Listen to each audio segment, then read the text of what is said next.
hizo la presentación ahora del doctor Sebastián Sattui. Sebastián, en relación a un tiempo ya importante, he tenido contacto muy cercano con él a raíz de ser muy amigos de sus padres, de Alberto y Teresa.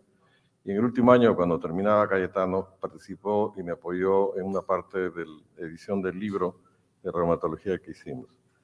De ahí en adelante he estado en contacto con él en su formación, porque estuvo en Atlanta, estuvo en Alabama, perdón, en la Universidad de Birmingham, después pasó al Hospital for Special Surgery en Nueva York, y también en la Universidad de Pittsburgh, donde ahora trabaja como médico, director del Centro de Vasculitis. Sebastián, bienvenido y un gusto.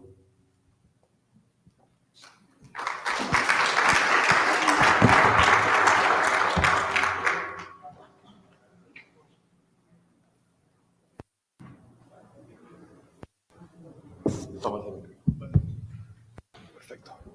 Genial. Bueno, buenos días aún. ¿No entra esto? Perfecto. Bueno, ante todo, mil gracias por la invitación. Estoy muy contento de estar acá. Creo que las primeras dos charlas que he dado acá, después de que pasé asistente, han sido virtuales, o sea que la oportunidad de visitar y disfrutar un poquito del mejor clima ha sido muy agradable. Un poco siguiendo la charla dada por Víctor, lo que voy a tocar hoy día un poco es, yo creo que las aspiraciones a personalizar el tratamiento en vasculitis boranca. Yo creo que siempre digo que tenemos la fortuna que el campo ha avanzado mucho, de que hemos mejorado y hemos generado un impacto importante en la sobrevida y en la calidad de vida de nuestros pacientes, pero siempre hay que seguir aspirando a más. Estos son mis conflictos de interés entre financiamiento propio de mi investigación o carrera, estudios clínicos, consultoría y ciertas colaboraciones con industria también para investigación. Esto es Pittsburgh, para los que no conocen. Estamos en el otoño ahorita, que es genial. Agradezco también porque pronto voy a pasar de esto a esto. Entonces, el clima un poco más agradable. De nuevo, agradezco la invitación a la sociedad y al doctor Román Blas. Y lo que voy a cubrir hoy día un poco es un poco de lo que son las guías y las recomendaciones de manejo actual. También buen timing con el hecho de que PANLAR ha publicado hace muy poco, con colaboración también de muchos médicos acá, las guías de PANLAR para el tratamiento de vasculitis asociada a ANCA, y empezar a dar el pitch de por qué tenemos que empezar en estratificación. Yo creo que, de nuevo, tenemos un tratamiento que sabemos que se aplica a muchos pacientes, pero siempre, como a veces les suelo decir a los pacientes, si todos se comportaran como el libro, creo que todos dormiríamos mejor. Y la verdad es que hay momentos en que hay que empezar a explorar un poco y también tratar de mantener la conversación con el paciente, porque, ante todo, el tratamiento siempre tiene que involucrar y la toma de decisiones al paciente también. Voy a hablar un poco sobre qué sabemos hoy en día sobre estratificación clínica, en base a los tipos de ANCA, enfermedad nueva versus recidivante, la vasculitis en adultos mayores, que es un enfoque de interés mío en particular, porque gran parte de mi investigación está enfocada en el tratamiento de adultos mayores con vasculitis o con polimialgia. Y no voy a cubrir mucho obviamente, del tema de biopsia renal y los modelos de predicción, que creo que son interesantes, aunque tienen ciertas... creo que también hay un poco más para entender todavía. Y de ahí hablar un poco más sobre el tratamiento y factores asociados y cuando vemos en las guías, cuando está el más menos, de qué hay que tomar en cuenta. De eco. Yo creo que los glucocorticoides, yo digo que siempre hoy en día hay que tratar de minimizar y de nuevo yo creo que particularmente en el campo y en la manera en que los trials para ANCA han sido diseñados, tenemos un poco más de guía y evidencia para poder minimizar y poder tener regímenes en nuestros pacientes. Y finalmente un poco sobre células B, que obviamente hoy en día tienen mucho interés por el uso de rituximab en estos pacientes, y finalmente a dónde tenemos que aspirar. Lo que no voy a cubrir hoy día es CGPA, porque como todos sabemos es una bestia totalmente distinta, y cuando hablamos de trials en ANCA en particular, estamos hablando de polingitis, granulomatosis con polingitis y polingitis microscópica, y no voy a hablar de Acopan porque creo que también es el uso está en este momento igual todavía restringido en Estados Unidos y en Europa. Dos, creo que es un medicamento que también está abriendo campo, aunque es un mecanismo interesante. Creo que también para el uso diseminado si alguien tiene una pregunta, puedo responderla en cómo lo estoy usando yo, pero creo que falta mucho, hay pan para reganar y muchas preguntas todavía por responder. Bueno, me pasé. Estas son las guías y estos a grandes rasgos, aunque falta creo que la enfermedad severa o recalcitrante, el manejo de vasculitis ¿verdad? Creo que, para que no me tortícolis, me voy a pasar por acá. El manejo para vasculitis asociada a ANCA. Y estos son los dos flujogramas que presentan en las guías básicamente para el manejo de enfermedad nueva y enfermedad ¿no? con recidiva o una enfermedad con previa recaída. Y en general, muy en líneas similares con las guías del ACR y con las guías del EULAR. Para enfermedad, lo que se recomienda es el uso de corticoides en pulsos, corticoides a dosis altas, con rituximab, y especialmente beneficiando rituximab en el momento de recaídas. Para enfermedad no severa, empezar con dosis altas de corticoides y metotrexate, y de ahí el uso de mantenimiento que igual particularmente para enfermedad severa se utiliza más el rituximab, que es lo que solemos utilizar en base a todos los estudios de mantenimiento que han habido, pero obviamente pueden haber problemas de acceso también. Entonces, a grandes rasgos se mantiene muy lineal y de nuevo, yo creo que esta manera estandarizada, la manera en que los trials han estado diseñados, han llevado a la mejoría marcada de muchos pacientes. Pero como sabemos, no todos los pacientes son iguales. Y eso es totalmente a través de todas las enfermedades que tratamos como reumatólogos. Y esos son 4 pacientes míos. Algunos que veo hace un tiempo, la última la vi hace un par de semanas con los fellows en el hospital. Entonces, la primera es una paciente que no tenía ninguna historia médica, alguna, y debuta con una creatinina elevada, un poco de requerimientos de oxígeno y tiene anticuerpos contra amiloperoxidasa, ¿no? Tiene MPO ANCA. Es paciente número 1. Llega a mí después de la inducción para manejo al centro. La siguiente paciente, si es que esto avanza, que no está avanzando. Ya está. Hay que apuntar para allá. Ok, entonces voy a hacer así. El siguiente paciente es un paciente con una historia de POC, que pasa a mí después de que vea oncología y a pulmonar porque empieza con fiebre, pérdida de peso, PCR y velocidad de sedimentación elevada y nódulos pulmonares y es positivo para PR3 ANCA. La siguiente paciente es una paciente de 70 años con diabetes, pero relativamente bien controlada, sin mayores complicaciones macro-microvasculares, que llega al hospital con una falla renal severa, termina siendo empezada en diálisis y es positiva para MPO. Y finalmente, eso es la última paciente que vi hace un par de semanas, que tiene una historia también de diabetes muy levemente controlada, que le habían estado haciendo unas pruebas para ver porque tenía unos nódulos pulmonares. Y de hecho llega al hospital porque vivía como a 3 horas de Pittsburgh, porque llega con un estridor severo. La paciente termina recibiendo una traqueotomía y es una paciente con PR3. Entonces, como vemos, de nuevo, todos son pacientes con vasculitis ANCA, todos son pacientes que, dentro de todo, todos son ANCA positivos, no todos tienen enfermedad renal, pero son pacientes que podrían haber sido incluidos en muchos de los trials que, de nuevo, llevan y apoyan el manejo que hoy tenemos para muchos de estos pacientes. Sin embargo, tienen diferencias importantes. Y eso es cuando pensamos, ¿no? Y de nuevo, aplica para cada una de nuestras enfermedades, estratificamos al paciente con vasculitis y vemos la punta del iceberg, ¿no? O sea, vemos al paciente con vasculitis asociada a ANCA. Y así es como el paciente entra y entramos nosotros a pensar del algoritmo y el manejo y si tiene enfermedad severa, tiene enfermedad no severa y cómo se trata. Y consideramos un poco si tiene, ¿no? GPA o MPA. Y en base a eso, conceptualizamos un poco el manejo. Pero de ahí también hay que tomar en cuenta otros factores que tenemos a disposición, como qué tipo de ANCA tiene, qué tiene implicancias, ¿no? Si es PR3 o MPO, qué manifestaciones clínicas tiene, porque como muchas veces le digo a mis fellows, la definición de no severa, que creo que es importante para ciertos conceptos, no necesariamente implica que eso no sea severa para el paciente. La edad, como digo, siempre digo que tengo un geriatra a flor de piel y para mí la edad es mucho más que simplemente el número y eso es importante porque aparte voy a prestar un poco de información que demuestra que tenemos que fijarnos y hacer un manejo un poco más holístico del paciente adulto mayor.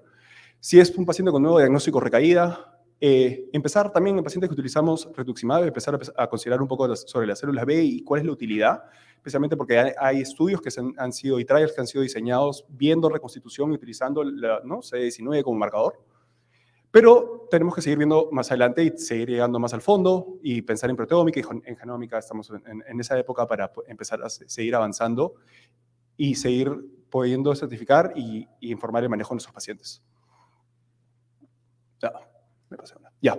Entonces, ¿qué sabemos sobre PR3, la proteinasa 3 y el MPO? ¿Y por qué es más importante, creo, fijarnos un poco más en estos factores para poder identificar y poder conceptualizar a nuestro paciente? Sabemos que, obviamente, los pacientes PR3 suelen ser predominantemente, tienen el fenotipo de GPA y son clasificados como GPA, mientras que los MPO son pacientes que tienen microGIP MPA. Hay diferencias genéticas entre ambos grupos, como ven ahí, en base a los estudios que han demostrado cierta diferencia, particularmente con el SERPINA-A, que es y la asociación con déficit de alfa-1 antitrypsina, que solemos ver. Tengo 2 pacientes que tienen tanto GPA como déficit de alfa-1 antitrypsina. Hay diferencia en los grupos etarios que son afectados también. También hay diferencia, esto es un estudio, obviamente, del BCRC, o sea que es un estudio, pero hay también diferencia en los marcadores inflamatorios entre ambos pacientes. Sabemos que los pacientes con PR3 suelen tener enfermedad, ¿no? Nasal, de los senos paranasales, de la vía aérea alta, y son pacientes que la enfermedad pulmonar para ellos suele ser más nódulos y cavidades. Mientras que los pacientes con MPO suelen tener predominantemente enfermedad renal, y suelen tener, esto es algo que se está reconociendo más, bronquiectasias y fibrosis pulmonar, que es parte de la enfermedad. Creo que muchas veces se asume que es parte del hecho de que muchos de esos pacientes son adultos mayores, pero es una manifestación de la enfermedad y que probablemente tiene un rol también en el desarrollo de la enfermedad. Los pacientes con PR3 tienen usualmente mayor compromiso multiorgánico, 4 sistemas, mientras que los pacientes con MPO, particularmente solemos ver muchos pacientes con vasculitis limitada a los riñones, como se solía decir, sigue siendo ANCA y punto. Y los pacientes con PR3 tienen mayor incidencia de recaídas y suelen, más comúnmente que los pacientes con MPO, tener enfermedad refractaria. Los pacientes con MPO, en comparación a los de PR3, tienen menos recaídas, pero tienen una mayor incidencia de enfermedad cardiovascular, que probablemente también va un poco asociada al fenotipo y de la enfermedad, independientemente del grupo etario, que obviamente también veríamos más enfermedad cardiovascular en pacientes mayores. Con respecto a la proteinasa 3 y al monitoreo, porque siempre perseguimos los ANCAs, pero a veces no sabemos qué hacer con ellos. Y a veces te sientas y lo miras y lo persigues, pero es un poco difícil de interpretar. Y lo que creo que todos uniformemente está como definido por todas las sociedades es que no se trata solo en base a la reaparición de los títulos, sino en base al contexto del paciente. Pero utilizando, esto es una revisión sistemática y metaanálisis del 2012 que incluyó, para esa época, el trial más grande que había era el WIGET trial. Se vio que la restitución de PR3 particularmente estaba asociada a un mayor riesgo de recaída. Y eso también se vio similarmente en los estudios post-hoc de RAFE, donde vieron que el que se duplicara los niveles de PR3 estaban también asociados a un mayor riesgo de recaída en pacientes, ¿no?, PR3 positivos. Sin embargo, la ausencia de PR3, o sea, que no se detectaran niveles, que los títulos fueran 0, no necesariamente diferenciaba en obtener o mantener la remisión en pacientes con PR3 ANCA. Pero, aunque nos quedamos un poco en el aire con eso, sabemos, y sí nos informa un poco sobre la respuesta a tratamiento particularmente. Porque lo que sabemos, y eso fue lo que el señor Rafe, que fue un estudio que fue diseñado para no inferioridad, lo que sabemos fue que los pacientes que eran PR3 ANCA positivos demostraron una mayor respuesta a rituximab comparados a los que fueron inducidos con ciclofosfamida y luego pasados a cetropina para mantenimiento. Y esto fue tanto presente en los pacientes con nuevo diagnóstico o los pacientes con historia de recaída, porque RAFE eran pacientes con nuevo diagnóstico o con una historia de recaída previa. En el estudio MISIC, que es un estudio en pacientes con ANCA no severa, donde la inducción es o micofenolato mofetil o ciclofosfamida, aunque no se vio una diferencia en remisión a 6 meses en este estudio, lo que sí se vio fue que los pacientes que eran PR3 positivos tenían una mayor cantidad de recaídas después de los 6 meses o durante el seguimiento. Y se vio una mejor respuesta con MPO en general, particularmente con CELSET, que es una opción, con el micofenolato, que es una opción. Y lo que también supimos de RAVE es que de los 12 pacientes que a los 6 meses no tuvieron falla al tratamiento temprano, 11 de los 12 eran PR3 positivos. Entonces eso, aunque de nuevo tenemos definiciones estandarizadas, hay que tomar en cuenta cuál es el fenotipo, cuál es la posibilidad de recaída en ese paciente, por lo cual esto se conceptualiza como los pacientes que son PR3 positivos tienen un mayor riesgo de recaída. Y usualmente en esos pacientes, particularmente si tienen enfermedad de los senos paranasales, enfermedad granulomatosa, considerar tratamiento prolongado y beneficiar, si es que hay acceso a el uso de rituximab sobre ciclofosfamida. Y ahora empezamos un poco con la información de MPO en específico, y esto es un estudio, son como 190 pacientes de la cohorte de Mayo Clinic en Rochester, Minnesota, que básicamente son todos pacientes con MPO, y de nuevo, perseguir el ANCA. ¿Qué significa si el ANCA se vuelve negativo o no? Y en este estudio, que son pacientes que fueron tratados por 18 meses, y de ahí algunos mantuvieron tratamiento, algunos siguieron sin tratamiento, pero en los pacientes que continuaron el tratamiento, los pacientes que se mantuvieron negativos, como ven las diferencias ahí en la curva de Kaplan-Meier para remisión, pero los pacientes que inicialmente fueron negativos y de ahí tuvieron reaparición de ANCA, tuvieron un mayor riesgo de recaída, del 90%. No se vio una diferencia significativa, aunque obviamente hay una señal en los pacientes que se mantuvieron positivos durante el transcurso del seguimiento hasta 60 meses, pero lo que se vio es que los pacientes que se mantuvieron negativos durante el resto del seguimiento, y eso fue independientemente de que inclusive se les haya descontinuado la inmunosupresión, tenían un 97% menos de riesgo de recaída también. Con lo cual, particularmente en MPO, la negativización suele ser importante y suele, de nuevo, poder guiar el uso de inmunosupresión o no pasado cierto tiempo. Estos son números menores porque lo que hacen es empiezan a dividir estos grupos en base al tipo de inducción que hayan recibido, y básicamente las observaciones en rituximab y micofenolato están limitadas un poco por los números, porque suelen ser números más pequeños, pero también se vio esa misma señal en el grupo con ciclofosfamida, y bueno, uno ve también ciertas señales en los grupos, aunque no haya sido significativo. Entonces, en base a eso, este grupo, que es el mismo grupo que desarrolló el score de cronicidad en vasculitis, que es el liderado por SETI, bueno, acá también está Ulrich Spex, lo que dicen es, ok, en base a nuestra información, lo que podemos poder informar es lo siguiente: si tratamos a alguien por 18 meses y el ANCA persiste negativo, veámoslo, observémoslo, revisemos los niveles de ANCA por cierto tiempo.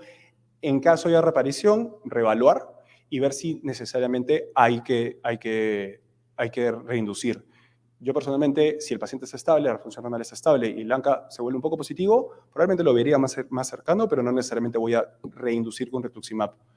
Pero si el ANCA persiste positivo, hay que mantener la inmunosupresión, pero si en algún momento hay la idea de si hay realmente un beneficio o no, y esto es importante desde el punto de vista pronóstico, hablando específicamente de cronicidad, que fue lo que cubrió Víctor, hay que reconsiderar la biopsia para realmente entender si hay un beneficio o no, porque no vamos a mantener a alguien necesariamente en rituximab por siempre, simplemente porque el ANCA sigue positivo, y bueno, y entender si tenemos que seguir empujando o no.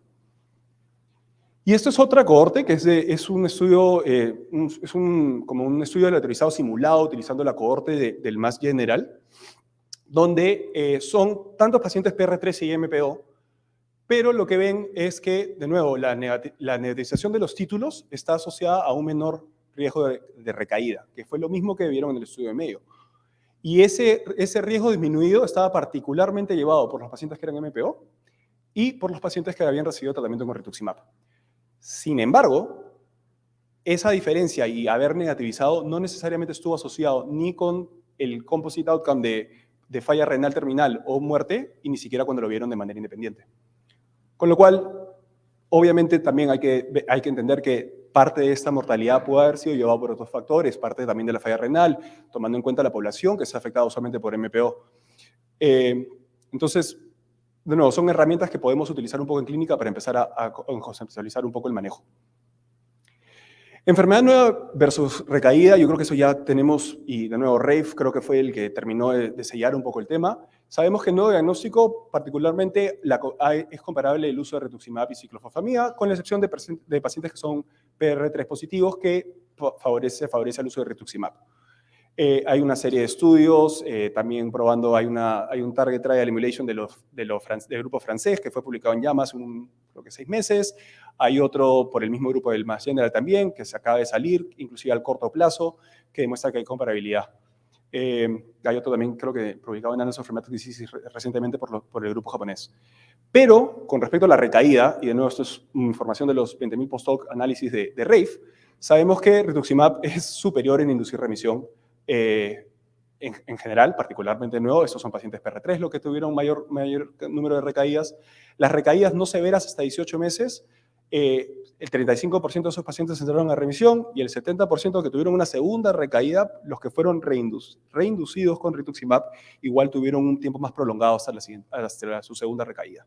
Y las recaídas más severas, que fueron, de nuevo, de las recaídas severas de Rafe, 15 pacientes que fueron aleatorizados a rituximab y 11 a ciclofosfamida, 88 de esos pacientes fueron reinducidos con rituximab y entraron a remisión.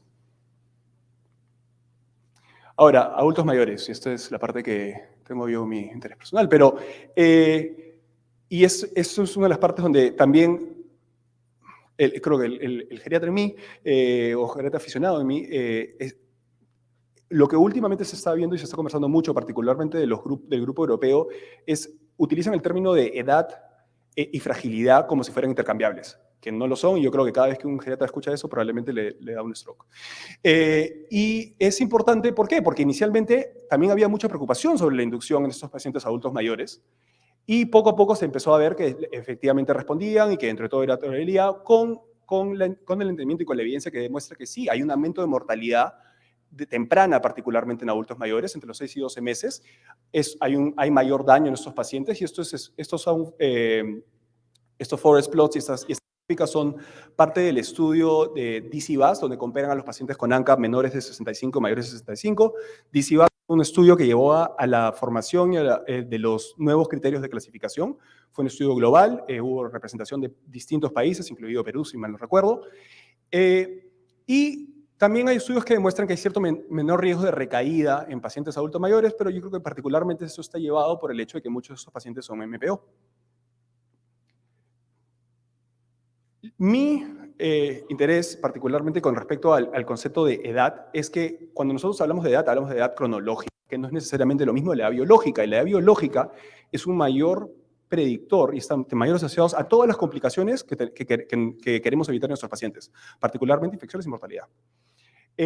La fragilidad es básicamente un síndrome geriátrico, aunque también está descrito en pacientes con menores de 65 años, y uno de mis estudios, que se está presentando en la universidad este año también, lo demuestra en pacientes con distintos tipos de vasculitis menores de 65 años, porque está asociada, se ve en pacientes con muchas enfermedades crónicas.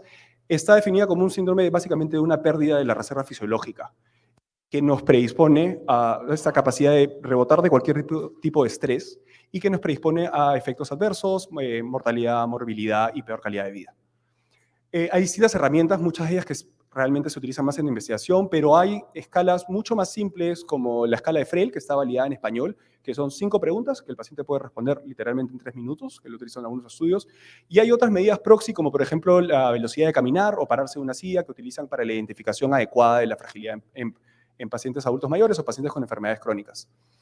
Entonces, lo que hicimos y esto todavía está pendiente de publicación y no puedo compartir parte de la información por el embargo de los pósters de ACR, pero si ven las curvas A y B, son curvas que ven el composite outcome de mortalidad y enfermedad renal crónica terminal, y C y D son infecciones severas definidas como el paciente tuvo que ser hospitalizado o el paciente murió por infección. Estos son alrededor de 300 pacientes, la gran parte de MPO, de nuevo, por los grupos etarios, porque son pacientes de 65 a 74 y mayores de 75. Y aunque edad tuvo una mayor asociación, y como ven la diferencia en las curvas de Kaplan-Meier, con mortalidad de seguimiento a 2 años, el riesgo de infección en particular fue mucho más llevado por fragilidad en comparación ser o prefrágil o no frágil que con la edad en sí. Y esto es lo que vemos en estos modelos, tomando en cuenta una serie de comorbilidades o variables que son clínicamente significativas. Vemos que, creo que está por ahí, la edad puede ser, viene a ser obviamente tener una asociación más fuerte con el outcome de muerte o enfermedad renal terminal, pero los pacientes frágiles tuvieron 8 veces más el riesgo de infecciones durante el seguimiento que el grupo de referencia, que eran los pacientes no frágiles.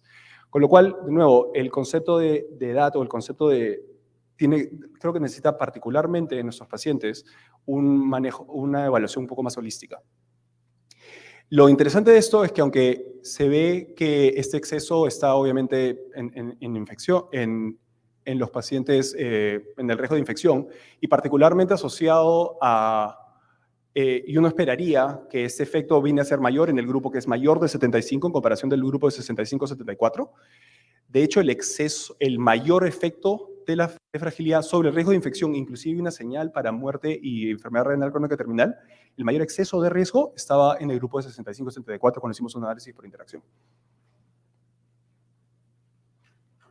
De esto ha hablado Víctor, o sea que no me voy a meter mucho en el tema, pero yo creo que esta es la parte que nosotros somos abogados para nuestros pacientes y para el manejo correcto, y yo cada vez que estoy en el servicio de consultas no pasa ni una semana sin que me pelee con el nefrólogo, a menos de que esté mi compañera que hace glomerulonefritis específicamente por biopsia, porque la biopsia no nos ayuda para diagnóstico. Y eso es algo que creo que es importante, no solo para diagnóstico, sino el mayor uso es pronóstico en nuestros pacientes. Y eso es algo importante que hay que comunicarle a nuestros colegas no reumatólogos, porque como bien ha dicho Víctor y han señalado durante su exposición, tiene un valor pronóstico importante y no solo alrededor del glomérulo, sino daño en lo tubular intersticial, evaluación de cronicidad, aún más importante en los pacientes MPO.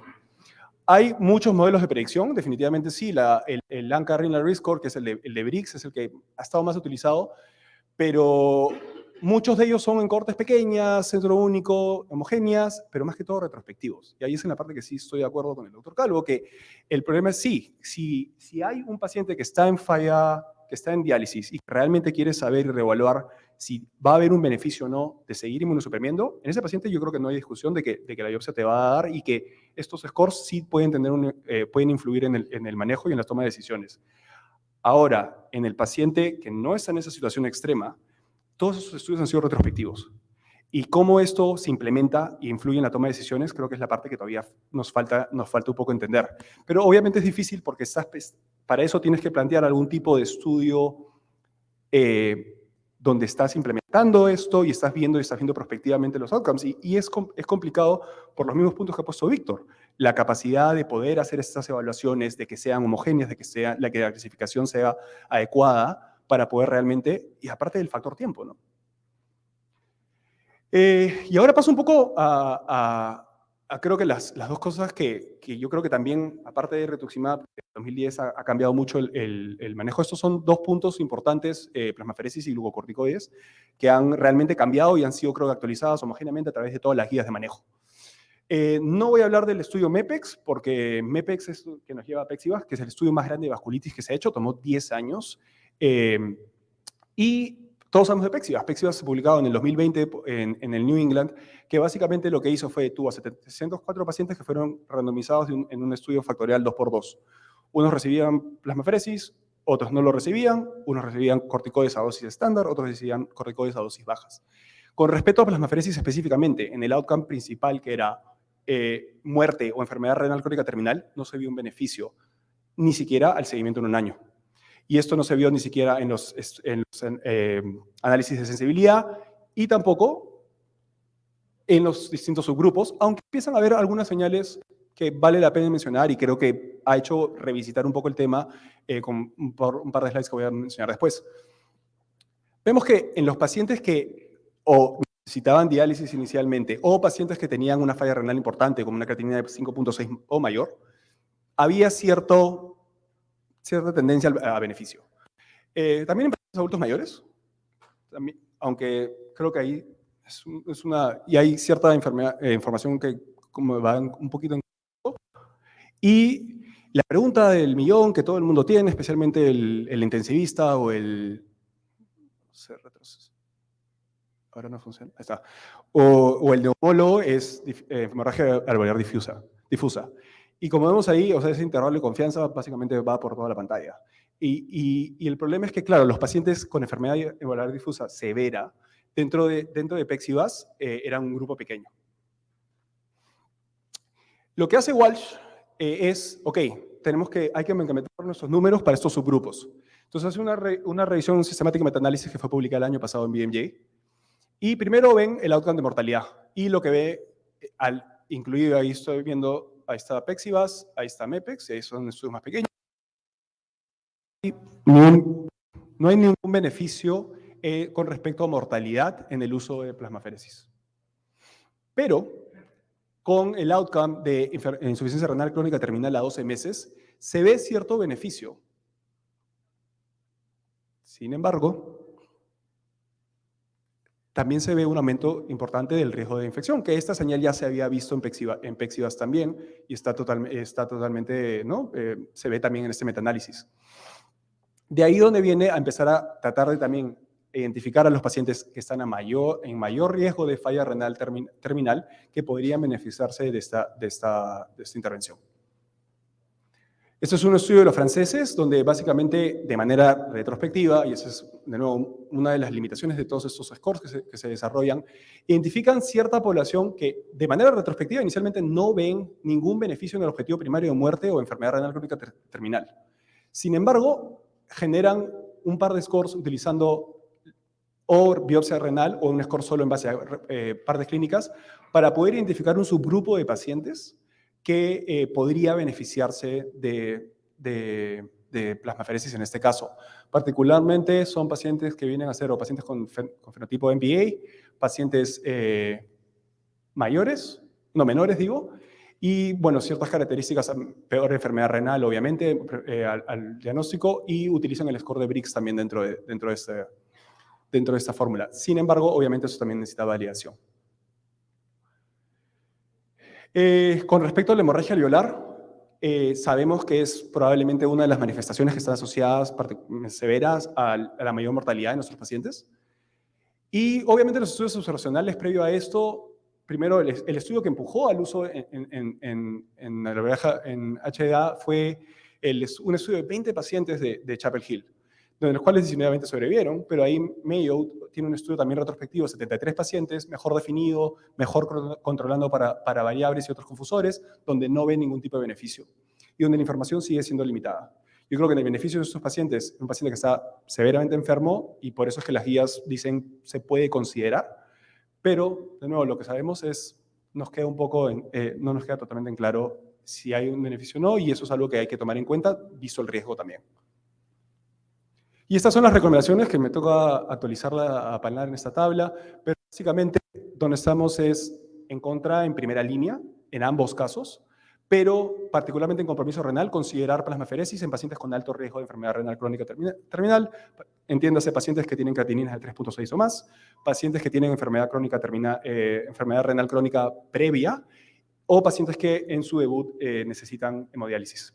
Y en pacientes con hemorragia pulmonar, en general, se puede considerar una enfermedad severa. Y por severa quiere decir alto uso de oxígeno, intubación. Donde todos dicen homogéneamente y están de acuerdo, porque se va a ver un montón de diferencias en esta tabla, es que pacientes que tienen ANCA y anticuerpos membrana glomerular basal, esos pacientes, aparte de rituximab y corticoides, tienen que recibir plasmaféresis, siguiendo el protocolo para esta enfermedad. Corticoides, bueno, menos es más. Y eso es, creo que, el beneficio de los estudios como PEX-IVAS, el estudio de LOVAS, el Open Label de Rezarem. Esto es una revisión bonita que básicamente tiene los 3 protocolos. Yo siempre le digo a mis fellows que tomen un screenshot, lo pongan en su teléfono. Es más, le doy tablas con eso a mis pacientes para que sepan cómo empezar a bajar sus corticoides, que les encanta porque así tienen que llamar menos. Y lo que sabemos es lo que ha llevado a las recomendaciones, menos es más. No hubo no inferioridad, tanto en PEX-IVAS como en LOVAS, hubieron menos infecciones, tanto el seguimiento temprano como el seguimiento a largo plazo. LOAS inicialmente fue un estudio de 6 meses donde recibieron solo 0.5 miligramos por kilo, pero los resultados se mantuvieron similares a 2 años y hubo mucho menor toxicidad.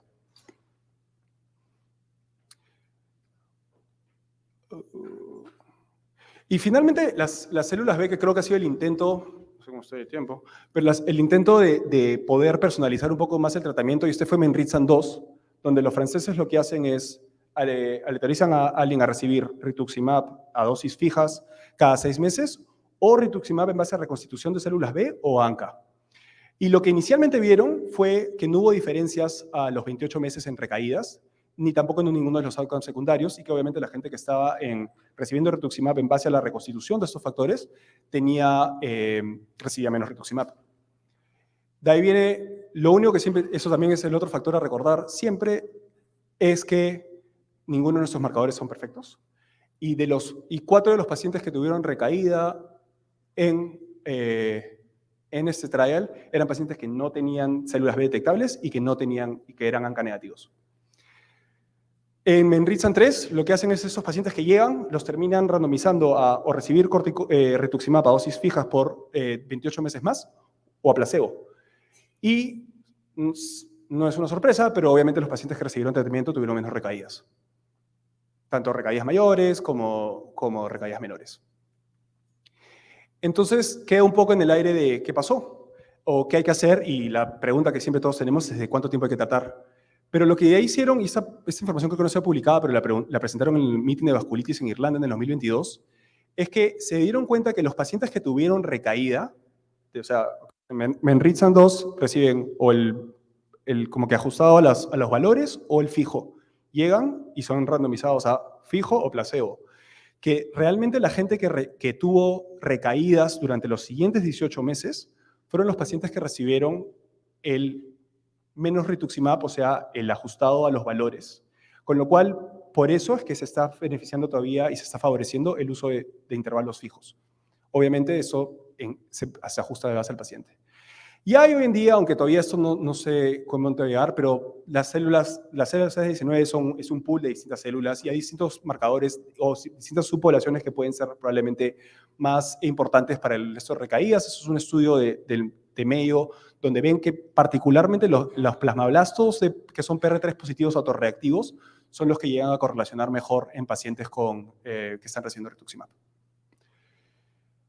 Y hay otros factores que siempre hay que tomar en cuenta. Hipogammaglobulinemia, que es un problema de nuestros pacientes, particularmente si están recibiendo rituximab por el riesgo a infecciones, y eso es algo que yo personalmente siempre reviso, chequeo los niveles de inmunoglobulinas previo a la siguiente dosis de rituximab. Comorbilidades, el riesgo de infecciones y profilaxis, que es importante también. Y finalmente las preferencias del paciente porque es decisión compartida. Eso es un resultado eso es una tabla de Ritazaran que fue publicado hace creo que un mes, donde es rituximab contra acetoprina para mantenimiento de pacientes que han tenido recaídas, donde interesantemente la hipogammaglobulinemia no estuvo asociada a si recibías rituximab o acetoprina, sino a quién recibía más corticoides. Con lo cual, de nuevo, el estigma del rituximab es probablemente, no hay que preocuparnos, pero no tanto, pero hay que seguir preocupándonos por reducir los corticoides en todos. Esto es donde deberíamos ir, pero creo que ya estoy con la hora. Y tenemos que seguir validando. Yo creo que es el momento, como dijo también Víctor, que las colaboraciones internacionales son importantes para realmente poder llegar a representación y poder generar conocimiento que es aplicable a todos los pacientes. Y como wrap-up ya final, ¿qué pasó con esos pacientes? Esta paciente de 64 años, la primera, respondió a rituximab perfecto, se le descontinuó la prednisona y tuvo 3 infecciones. Era frágil y lo que hice fue, simplemente lo observé, lleva 18 meses con ANCAs negativos, no ha vuelto a recibir nada de inmunosupresión.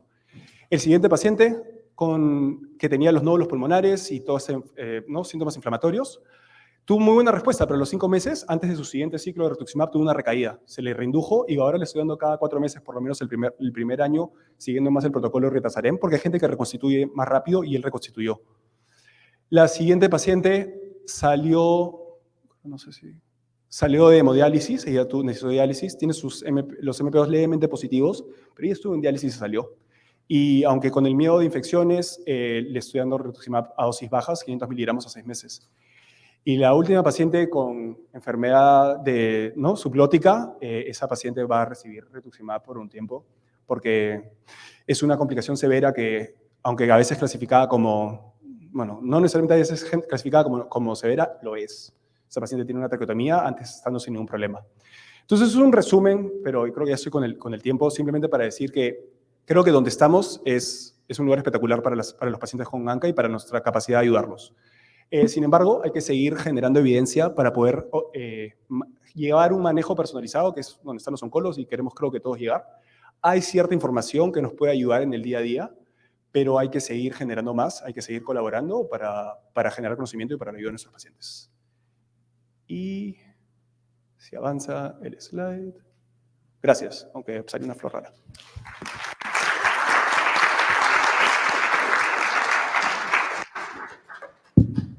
Gracias.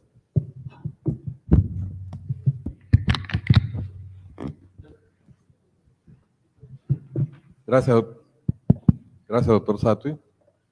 Solamente para no salirnos de los tiempos programados, vamos a tener aproximadamente unos 3 o 4 minutos.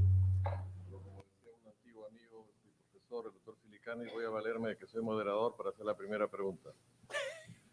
En la afección pulmonar, una manera de reconocer específicamente más en los pacientes con polanginitis microscópica es la imagen de la tomografía. En la tomografía uno ve la clásica imagen en relación a vidrio esmerilado o vidrio pulido, y eso puede darnos criterios de actividad de la enfermedad desde el punto de vista de imagenología. ¿Todas estas imágenes que uno ve son atribuibles a hemorragia pulmonar?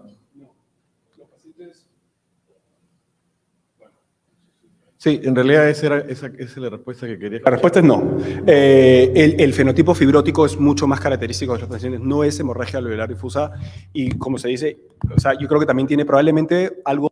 Regularmente las bronquiectasias esos pacientes que hacen bronquiectasias y tienen infecciones de vías aéreas pequeñas, suelen hacer mucho netosis y producir también MPO dentro de los antígenos que se producen dentro de los NETs, y puede tener parte de eso. Siempre he visto pacientes donde, bueno, están en falla renal, ya no hay que darles inmunosupresión, pero tenían enfermedad o bronquiectasis o UIP y no se les presta atención, y de ahí regresan con los pulmones totalmente fibróticos. El momento para intervenir es complicado, el uso de antifibróticos todavía no se conoce, pero eso es una manifestación de la enfermedad que es independiente de la hemorragia alveolar difusa. A la continuación de la pregunta. Entonces, en realidad, los pacientes con hemorragia pulmonar, en la casuística nosotros seguimos y la que sigo yo también privadamente, son muy pocos los casos. Son más los que hacen, como se ha puesto en la imagen que ha presentado Sebastián, fundamentalmente las polangitis microscópicas comprometen 2 sistemas, a diferencia de la otra, de la granulomatosis y polangitis, usualmente 4. Y los pacientes con polangitis microscópica usualmente llegan a ser fibrosis pulmonar o llegan a estos estadios, en donde es difícil valorar si el rituximab, hasta cuándo tiene uno que darle, y muchos de estos pacientes negativizan el ANCA. Sé que hay que hacer anticuerpos antimembrana basal, pero ¿darías alguna sugerencia respecto al tiempo de usar el rituximab?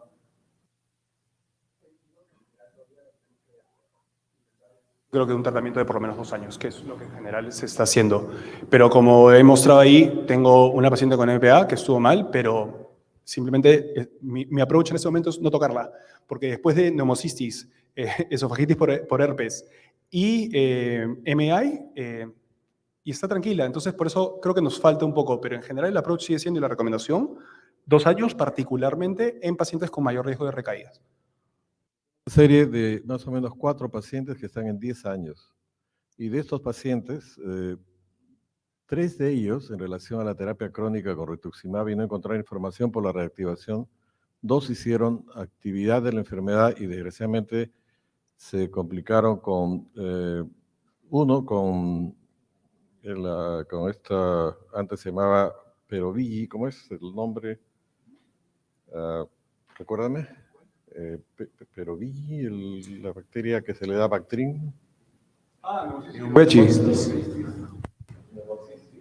Adicionalmente hizo aspergilosis y finalmente ingresó con uno de ellos con influenza. En concreto, estos pacientes tuvimos que manejarlos, la gente de cuidados intensivos en la clínica, con la terapia necesaria para controlar, y felizmente se controlaron, Pero ahora la reactivación de esta enfermedad, la palangitis microscópica, nos hace temer mucho iniciar Eduardo, nuevamente rituximab. el doctor en más Silicari de no 10 acaparaba años de- tanto. ¿Perdón? El doctor Silicari no acaparaba tanto. Sí, pero ahora tú estás en el salón, así que tú me vas a escuchar. Entonces, esa es la figura. En realidad quería discutir con él estos casos que son difíciles y que veo y que Es la parte del balance que es difícil. Por eso con esa paciente, a pesar de haber estado al año de diagnóstico, mi decisión ha sido sentarme y ya llevo 1 año y medio que no pasa nada. Pero hay situaciones en que estamos limitados y que al final también, ella no tenía hipogamaglobulemiia, si hubiera tenido, le hubiera dado inmunoglobulina para suplementar. No tenía ningún problema de células T ni nada. Entonces creo que todavía necesitamos muchas respuestas y hay momentos que simplemente hay que estar expectante, educar bien al paciente en qué hay que estar viendo, mantener una buena comunicación y simplemente ver. Sí. Primero que nada, gracias por la charla muy buena y sobre todo por tu preocupación por los adultos mayores, porque cada vez vemos más debuts en edad alta de la vida. Y esos debuts, además, para nosotros es muy difícil manejarlo porque tenemos que remar contra la opinión del geriatra y del internista. Entonces, gracias por ese aporte. Ahora, la plasmaferesis no podría quedar para esos pacientes con pulmón riñón, en los cuales hay hemorragia pulmonar y esos son los más complicados, y 3 pulsos y no camina, y entonces plasmaféresis, porque eso nos da más velocidad para poder recuperarlos. ¿Creerías eso? Los 3 pulsos de MP. No, y seguir con todo, claro.